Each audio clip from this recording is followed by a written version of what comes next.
In a world of increasing mental health challenges, psychology and faith can both provide tools for healing and wellness. This is the idea behind Journey on My Mind. Each episode, our panel of pastors and therapists sit down together to share their experiences and insights on the modern world's mental health issues: depression, loneliness, aging, addiction, and so much more. Join us now as we explore what it means to thrive at the complex intersection of spirit and psychology. All right, welcome to. Are we recording? Okay. Just want to check before I start babbling. That's the perfect intro right Welcome to another Journey on My Mind. We are here with three white guys. Lauren's going to be joining us in the next session. Thank goodness. Yes. And yes, we need another. We need that female voice, because otherwise we go down a path like asking each other, "Hey, what's your favorite Christmas movie?" And I say something like, "Oh, Die Hard." Yeah. Yeah. Not a Christmas movie. But with it is Here a we Christmas go. I know. movie. Here comes the debate. Yeah, we don't need the debate. But since this is going to drop around Christmas, right? Right, Edwin? Going to drop around Christmas?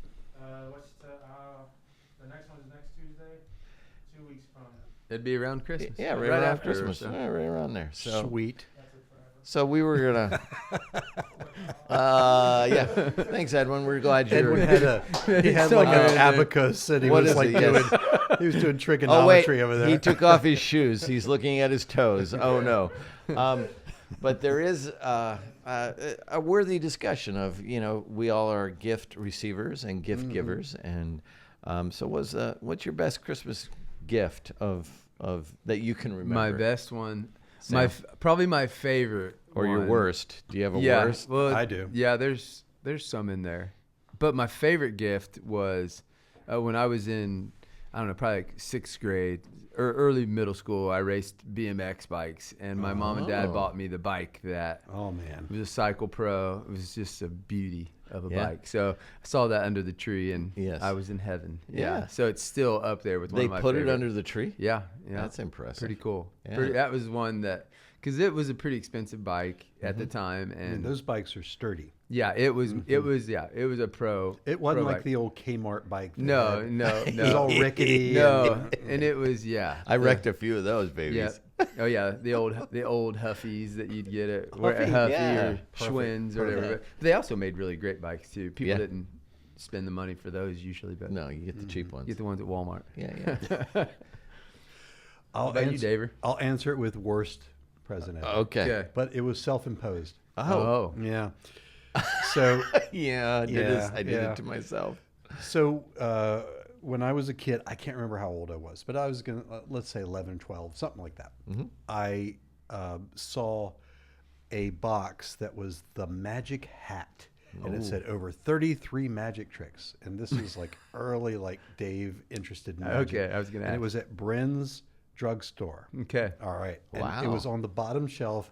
Nothing else was near it. Yeah. It was like the abandoned part of the store. Yeah. And I would just walk in and look at that thing, and I was just like, 33 magic trick. It's a magic hat. Yeah. I was so like, and so Enamored. I told my mom, I'm like, oh, I so want that magic hat. Yeah. And sure enough, they got the magic hat, Okay. and it was the cheapest Oh no. bunch of Junk? that you could imagine. It was like hard plastic, and Yeah. you push down, and then had a little lever that made these little foam rabbits sort of jump up. Oh, and my all the God. materials are real. And I remember because that was my big present. Like Yeah. that was the big buildup. Yeah. Yeah. I open it up, then I get into it, and I'm like, this is terrible. We drove from my house to my grandmother's house, which was our custom on Yep. Christmas. Yeah. And I had the magic hat beside me, and my head was against the window, just like in a depressed. I was just so like miserable. Could life like get I any built worse? this thing There up. is no way this is going to bring Frosty to life. There is no way. I was so disappointed. Yeah, that's awful. It affects me to this day. Yeah. Yeah. Not really, Yeah. but Well, it you was. twitched a little when you started was a little talking about twitchy. it. So yeah. Yeah. Yeah. I don't know. I would say the big buildup. I don't remember how old I was, but my parents decided that year that we would all get roller skates. Oh, Yes. I'd love to see that. We all were like, huh. Yep. All four of us. Did anyone ask for roller skates? No. Okay, that's my No, guess. we all ice skated, Okay, that makes sense. and we all were like, huh. It's for ice skating in the summer. Apparently. Anyway, that's the one that comes to mind. Like, You still have some anger around well, that. I'm like, really? Yeah. Like because they were all excited. They had us all open them at the same time. Oh, And they were man. like, yes. This was in the 70s. Yeah. So roller skating was a thing. Yep. And we all opened them and we all kind of went, we all had like, what happened? Dude. And Christmas went from to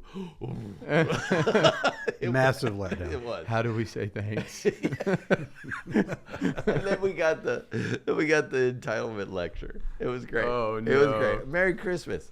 You little entitled. Now you're in trouble. Yeah. My other memory of Christmas like this is, and this is such a Dave thing to say.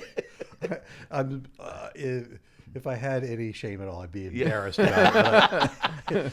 But I would get went away a long all time worked ago. up about Christmas. Yeah.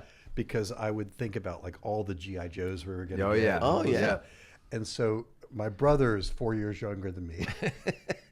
And we, at the time when we were younger, shared a room, and his bed was across the room, and I would make him stay up and talk about what we were going to get Yep. and how we were going to play with them. Like, Okay. if we got the G.I. Joe Jeep, we could put two guys Oh, in there yeah. and drive. And then the helicopter, we could do, you Yeah. know, and he'd be like, and he'd be He'd pass so out. He wanted to tired. just go to And I sleep. would just want him to keep talking about it. And it wasn't mean. I was really just excited about it. Yeah. And the next day, every single year, he would have a wheels off the cart meltdown because he had no sleep. the night before. Yeah. You're like, Sometime during Christmas, he'd be laid face down on the carpet, just hitting the floor, Yeah. screaming. now he's like, Ellen, would you get Dave to hush? Can you get him to stop? You know, that reminds. There was one. Can you just tell him what he's getting so we don't have to speculate?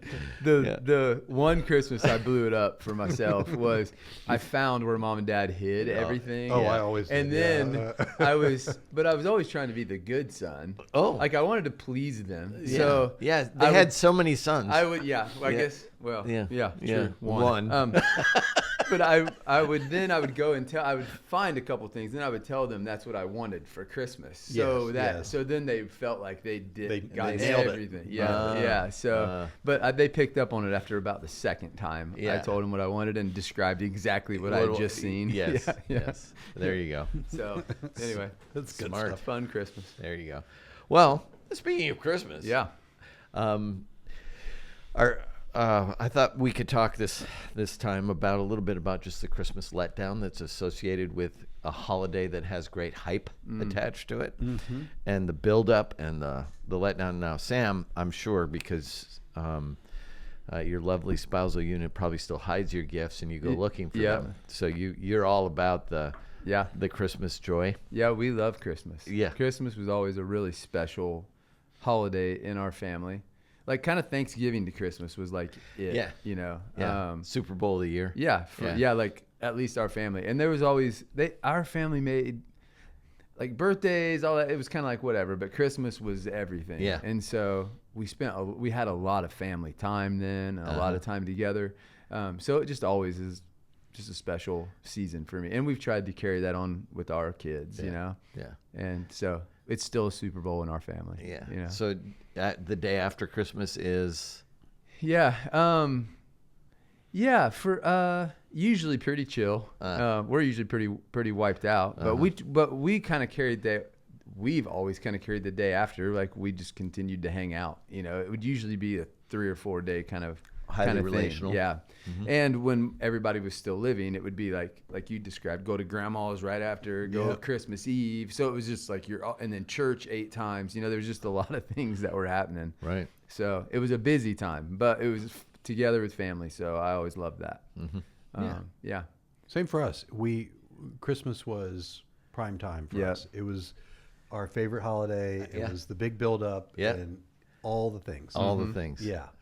Now it's become Thanksgiving, but growing up it was Okay. definitely Christmas. Ah, That's you cool. transitioned. Yeah, it's just for reason. We have a house in The mountains of North Yeah. Carolina that Right. was a working Christmas tree farm, we did Thanksgiving, and then all our friends would come to us to get their Christmas trees Ah. over the Thanksgiving break. That's so that's cool. cool. So it Yeah. kind of shifted that way. But Yeah. it still weirdly was connected to Christmas. Yeah, Yeah. it is. Yeah. But I find, for me, Christmas never met the expectation. It was always like, oh, it's going to, it's like getting roller skates, right? Yeah. It's like, oh, yeah, I guess we're going to get roller skates this year. But there's a degree of build up and hype when I was younger that kind of like what you guys were just talking about. But it never quite hit the mark. It never like achieved the expectations. So as I've gotten older, I've just kind of moved to this place of I don't have high expectations for Christmas. Yeah. And it turns into, it did for me as a kid to be very lonely. And I can't explain that other than it felt like everybody else was like, this is it. This is what it's supposed to be. This is the pinnacle of the year. We're opening these presents. And then I was always You're like, odd man out with it. I was like, yeah, this is. Roller skates again. Yeah. Well, even if it, yeah. Yeah. But there was a sense of, I never got it. I never really went, oh yeah, this is great. I mean, I pretended, Yeah. but there was a degree of, because it never quite met what I was told it was supposed to be. Yeah. So, But It's yours it- was the opposite. Well, yes, but it's interesting because I think it depends on what I'm viewing, like how I'm viewing it. Like when the family, the togetherness, I think is what I hold. Like there's Yeah. a few presents I remember, yeah. right, that were really big, special ones. But Yeah. really, the specialness to me isn't about the presents and all that. Yeah. As it really has been the family. I know that sounds like a Hallmark card, but it really is. That's the why. It was so I think that's why it's continued to be a special, important thing for our family. But we've tried to make it about people over things and Right. why are we celebrating it. So Right. we've tried to, not that we've done it great or anything, none of that, but just that we've tried to always Sure. keep that at the center, Yeah. the why. Yeah. So- And we did that with our kids. Yeah. And we kind of moved it off of. Did it redeem Christmas for you in any way during Oh yeah, I that? love doing it Yeah. with my kids. Yeah. That was helpful.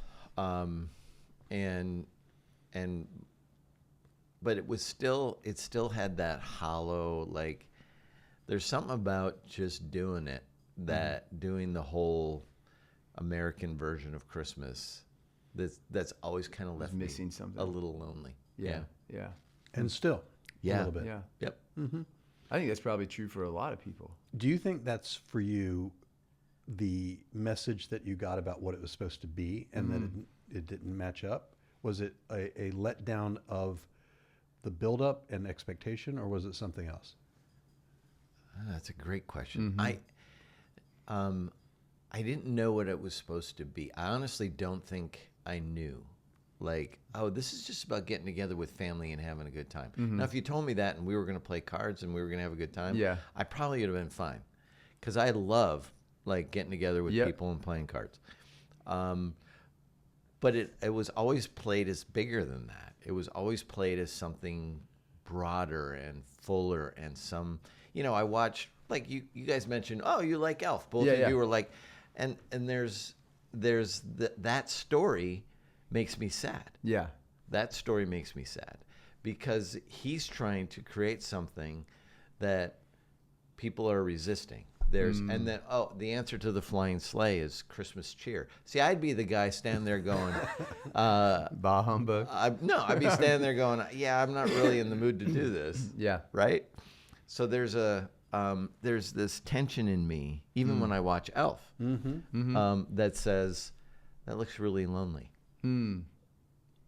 Interesting. Yeah, that is interesting. Because I have the exact opposite reaction to it. Right. Yeah. Most people probably do. But I think that's so far the point of this discussion Right. is that people, us included, but people listening are going to have a whole range of experiences during this time. Yeah. For some people, it's associated with loss. Yeah. For other people, it's associated with That might be it. togetherness. Yeah. Some people, it's joy. Some people, it's frustration. Some Yeah. people, Yeah. Yeah. right. It's hollow for some people. It's full for other people. Right. Right. So I think that's what part of what we need to acknowledge is that This is not a universal experience of Right. Yeah. that Christmas is this full thing. Right. That if you don't have that you're missing out, or that it's always this letdown. Right. Yeah. That there's no universal experience with it. Right. And there has to be a buildup for there to be a letdown. So Yeah. there's Yeah. a degree of that. But then throw into the mix that I'm a pastor, right? And we celebrate Christmas every year, Yeah. whether I can help myself or not. Yeah. I mean, it's there. And so it's weeks of celebration. Like Right. it's not Yeah, like it's- yeah, we're there's going a to have build. an Right. event. That's right. And we don't just decorate our house. We decorate the building that I work in. Yeah. So there's all of that, and it's nonstop. It's starting before Halloween, Yeah. For some where people, you that's know true, yeah. and with that comes this. I think spiritually, for me, has been trying to help people wrestle with. It's not an event. It's the beginning of the ushering in of something. It is not the end of something or A culminating. yeah, it's not a culminating event. It's an inaugural event. Yeah. But it's every year. So Yeah. how do you engage a group of people in something that isn't what they think it is? This is interesting to kind of talk about it this way, because I think, as I'm just thinking about like my experience with it, one of the things that always, and I shared this yesterday with a guy I was doing a walk with, like we were talking about Christmas and just our traditions. And one of the things that always made it so special and focused around Jesus was my grandpa Cup, my mom's dad. Every year we would, when we were adults with our own kids, we would sit around grandpa's feet, for the kids that were there before he passed, but, and he would read the nativity. Yeah. And our tradition was every year we would sing Happy Birthday to Jesus. Okay. And so the idea was just to celebrate Jesus in that. And they made a big deal about celebrating Jesus. Yeah. And his birth. Right. And so We did that with our kids. You did, yeah.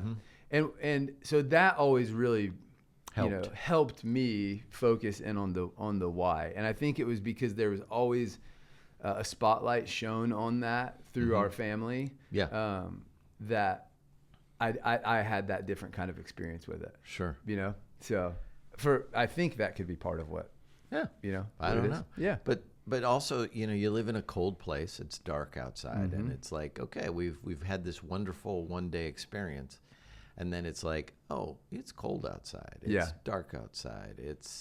And then you step into January, and it's like, and I think all of that together for me, coupled with a lot of ritual, and ritual does not sit well with me. Yeah. Or hollow tradition. Hollow Yours tradition. might not have been hollow. Yeah, Mine were. totally. I think that's the difference. Traditions that I lost any connection to my faith with over the years.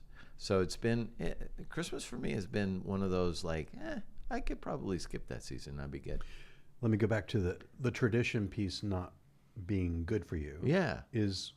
Say more about that, because Sam's experience is the opposite. Yeah, I know. Yeah, I know. It's so Yeah. fun. And so I think this is our main point is that the Yep. range of experience is different, and Right. that we need to appreciate that people are going to be hitting this time and Yes. thinking about it and experiencing it differently. Yeah. Why not for you? Well, as a kid, we would always go to church on Christmas Eve, and it was always a kids program.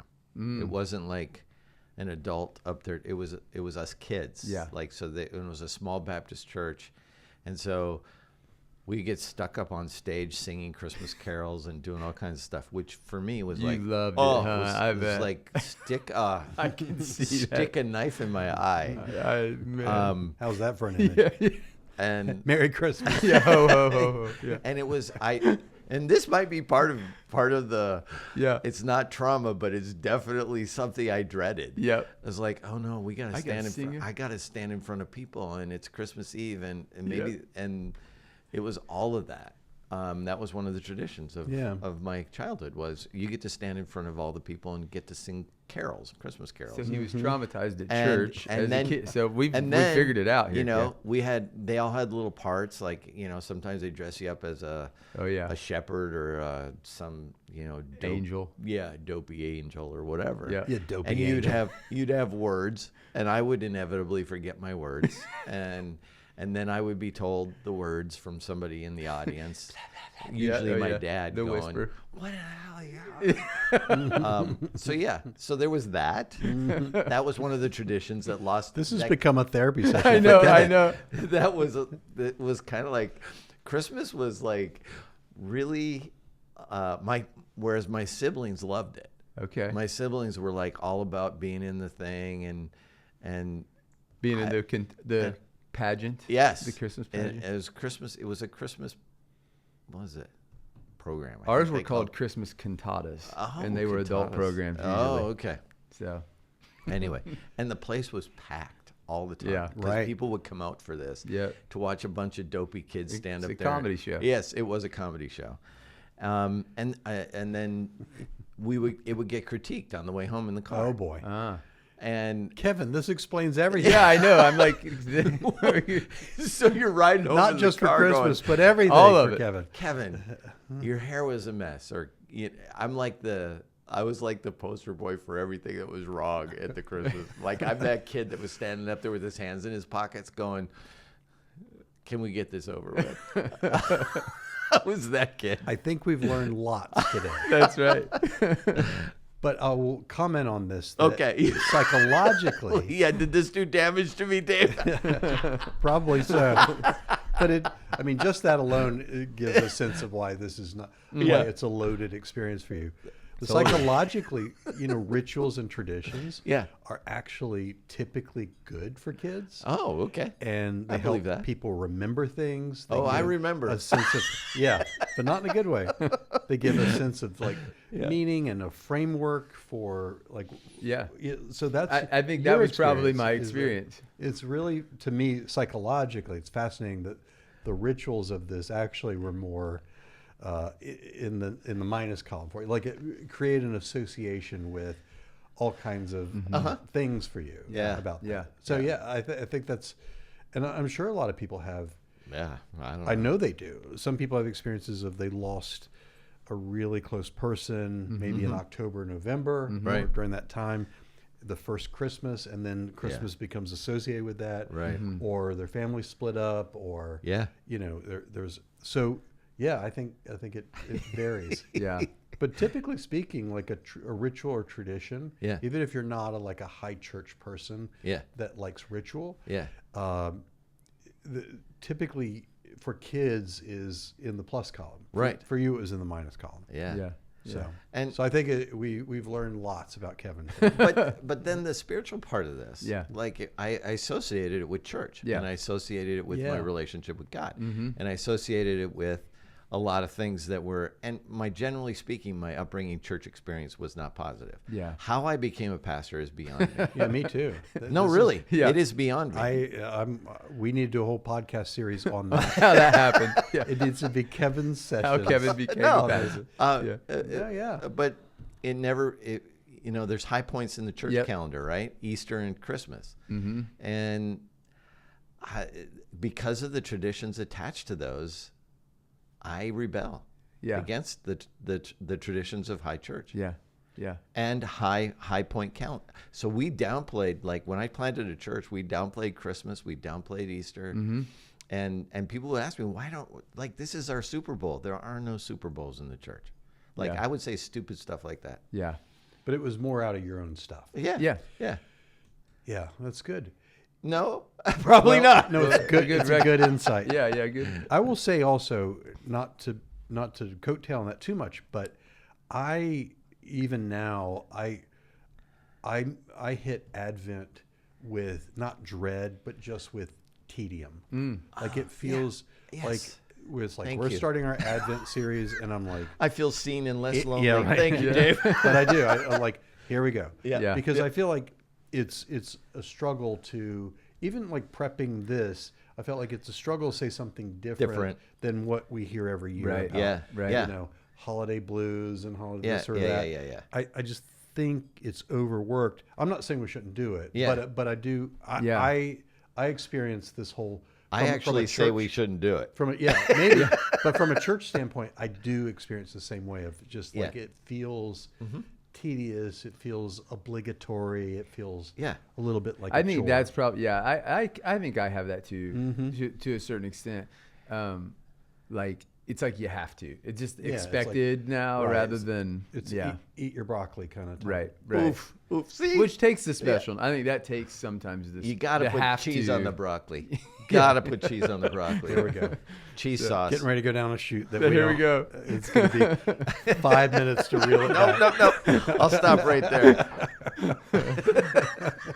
Reel them in. Reel them in. Kevin, quit that. Yeah. But the so in my experience, like to help people with, I do believe that the arrival of Jesus is a momentous thing, a huge thing.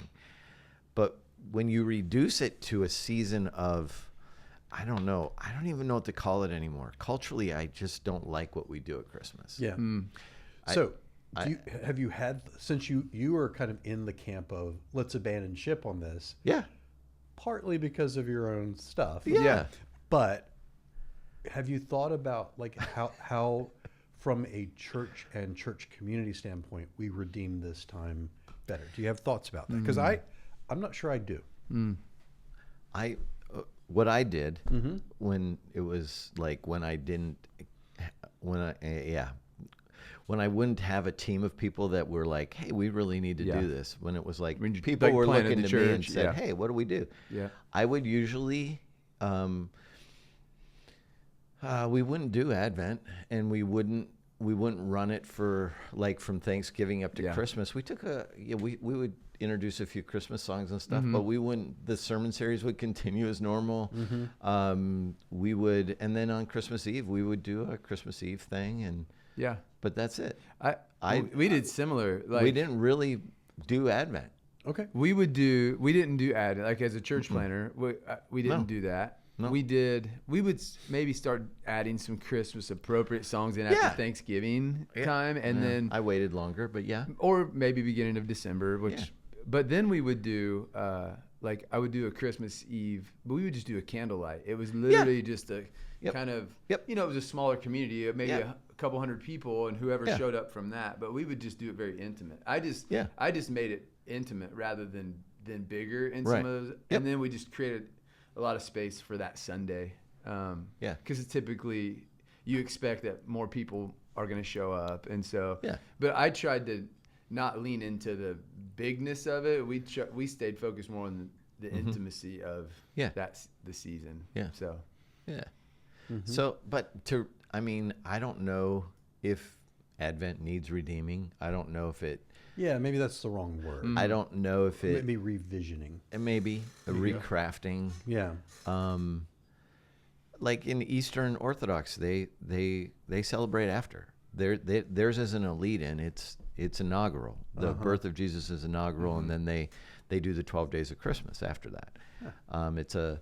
It's more of a reaction to the arrival of Jesus rather than an anticipation of the arrival, which intrigued me. I tried that once. How was it? It was not received well. Okay. From an American audience. That's Yeah, because there's sort of like we're putting the Christmas tree out on the curb. right. It's this is done. It's so ingrained. Yeah, right. Or the quote unquote tradition. That's where it feels like that's one of my, that's where culturally, it's been co-opted. It's and that's part of my struggle too. I was gonna add, that makes absolute sense. I feel like when a whole country co-ops something that's Christian, and then makes it into what they want it to be, I get rebellious. I get like the commercialization of that. Yeah.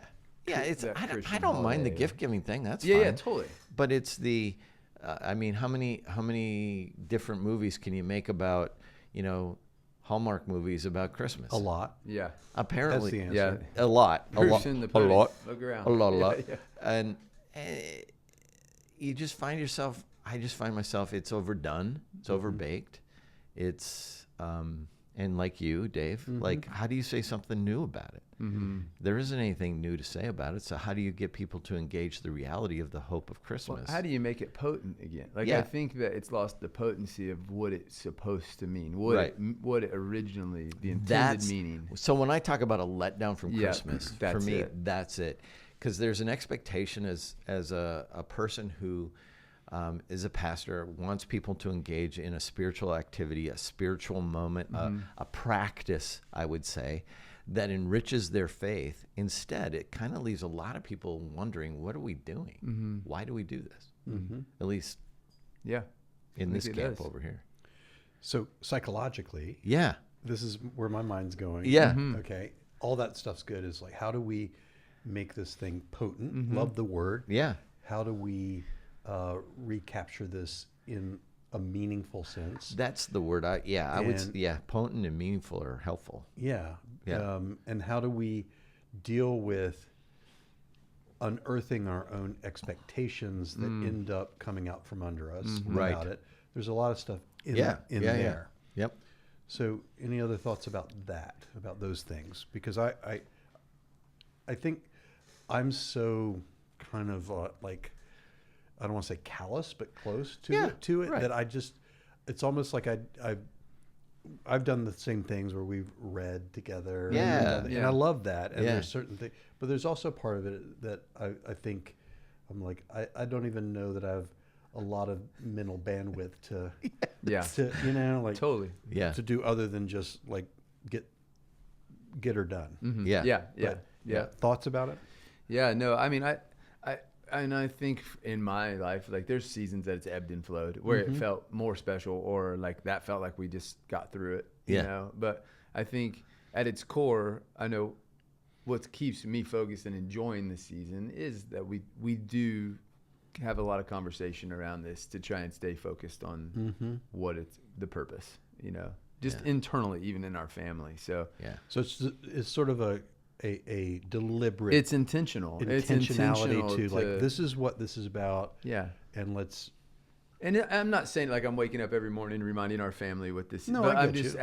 as it's appropriate and as we need to be reminded of that, we do talk about that, and it's been good for us to be reminded. Is there something to be said for nostalgia? Yeah, I think I there's a lot of that I'm attached. I think there's a lot of moving out of the spiritual aspect of it into just the joy of it. Yeah. I know a lot of what I lean into is the nostalgia of what was. Yeah. So, and I'm a guy that I love nostalgia. Yeah, that's probably my biggest problem is I don't have a lot of nostalgia. Okay. Yeah. Clearly. Yeah. Yeah. You mean in general or about this? In general, I think. Yeah, you're not prone to it. Which Yeah, is okay, I don't- actually. yeah. It's all right.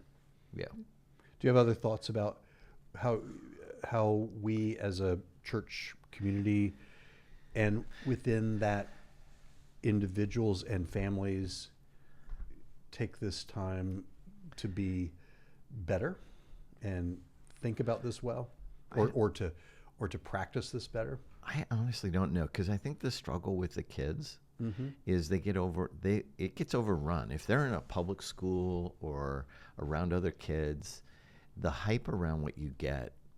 I mean, the gift giving. Gifts. Yeah. Yeah.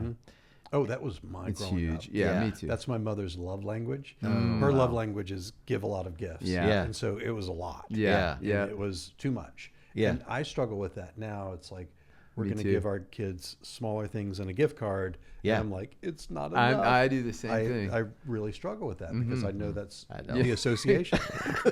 Yeah. That's mine. I would, this is and there's some real beauty to that, actually. Yeah. There is. There's some real beauty of having someone be generous with you. 100%.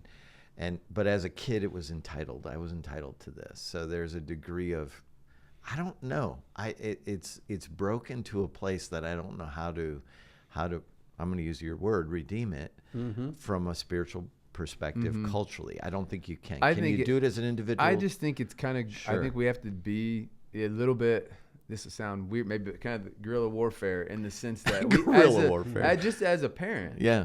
Like I need to be reminding my kids. And because they're gonna hear we can say that about a lot of different things, but we need to be, parents and friends and family that will, just be willing to remind of those things. Yeah.